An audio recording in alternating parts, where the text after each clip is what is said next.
రుణమాఫీపై CM Revanth Reddy కీలక వ్యాఖ్యలు చేశారు. కల్వకుర్తి సభలో ప్రసంగించిన సీఎం రేవంత్ రెడ్డి నెలాఖరులోగా 2వ విడత రుణమాఫీ చేస్తామని తెలిపారు. 1,50,000 వరకు రుణాలు మాఫీ చేస్తామని చెప్పారు. రైతుల ఖాతాల్లో డబ్బులు జమ చేస్తామన్నారు.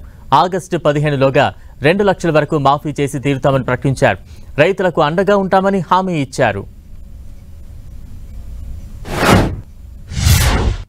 పార్లమెంటు ఎన్నికల్లో ఓ సన్నాసి దూలం లెక్క పెరిగిండు కానీ దూడకున్న బుద్ధి కూడా లేదు. సవాలు విసిరిండు, నువ్వు 2 లక్షల రూపాయల రుణమాఫీ చేసి చూడు అని.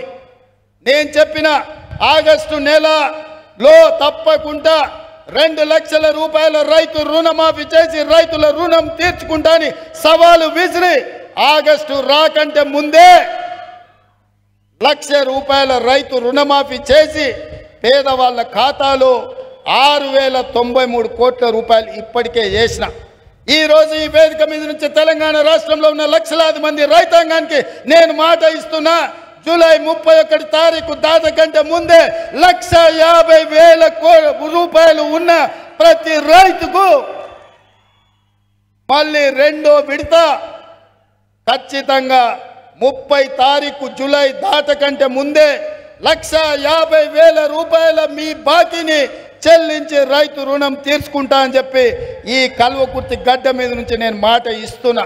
మన అసెంబ్లీలో మాట్లాడుతూ నేను కొన్ని ప్రశ్నలు అడిగి ప్రతిపక్ష నాయకుడు రావాలి అని సూచన చేస్తే కేటీఆర్ అన్నాడు, ఆయన రాడు, మేమే వస్తాం, బామార్దులమే సమాధానం చెప్తామని.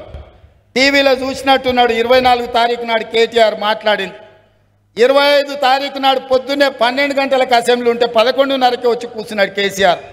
వీడు తిక్కలోడు, అసలే తిరణాలకు పోతే ఎక్కడానికి దిగడానికి సరిపోయింది అన్నట్ల వీడు ఏం చేసి వస్తాడో, వీడికి చేతికి ఇస్తే ఇది ఎక్కడ పోతా అని వచ్చి పొద్దున్నే అసెంబ్లీలో కూర్చున్నాడు. అంటే కొడుకేమో రాడంటాడు, తండ్రి ఏమో పొద్దున్నే వచ్చి కూర్చుంటాడు. అంటే ఇవాళ వాళ్ళ మధ్యలో సమన్వయం లేదు. మేడిగడ్డ గోదావరి ప్రాజెక్టులను పరిశీలించడానికి పోయిండు. మా దగ్గర బాలయ్య అనే డ్రైవర్ ఉంటాడు. వాళ్ళ కొడుకు అక్కడ ఇక్కడ అడావిడిగా తిరుగుతున్నాడు. వాడు 10వ తరగతి పాస్ అయింది కానీ వాడికి ఏందో ఈ తిరుగుళ్ళు అలవాటు. ఊరికే టీవీ చూస్తున్నాడు. కేటీఆర్ ఉన్నాడా సార్ అంటుండు. ఎందుకురా అంటే, సార్ కేటీఆర్ గారికి సెల్ఫీలు దిగుడు, సెల్ఫ్ డబ్బా కొట్టుకున్నాడు అలవాటు. అసెంబ్లీలో నోరు జారుతాడు. ఆడ మేడిగడ్డ గోదావరి జిల్లాల కాలు జారిండు అనుకో, అండ్లబడి కొట్టుకపోతే లేనిపోని పని అవుతుంది అన్నాడు. మరి ఏం చేయాలంటే ఇది కూడా కష్టమే సార్. ఆయన నీళ్ళలో కొట్టుకపోతేనే కుటుంబానికి విషాదం, బయటికి తీస్తేనేమో ఇది రాష్ట్రం మొత్తానికి విషాదం అవుతుంది. ఎందుకంటే ఈ తెలంగాణను తెగ నమ్ముకుంటారు వాళ్ళ కుటుంబం అని. ఈ తెలంగాణ రాష్ట్రంలో ప్రజలని వంచినందుకు 2023లో ప్రభుత్వానికి రాకుండా ఓడగొట్టిండ్రు. బుద్ధి మారక, అహంకారం తగ్గక అల్పం మాటలు మాట్లాడుతుంటే పార్లమెంటులో గుండు 0 ఇచ్చిండ్రు టీఆర్ఎస్కు. ఇప్పటికి కూడా వాళ్ళ బుద్ధి మారలే.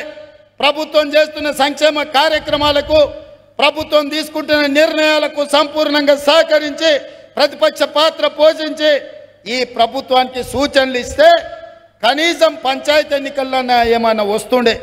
కానీ ఇప్పుడు పంచాయతీ ఎన్నికలలో కూడా వాళ్ళకు వచ్చే అవకాశం లేదు. ఎన్నికలు అయిపోయినాయి.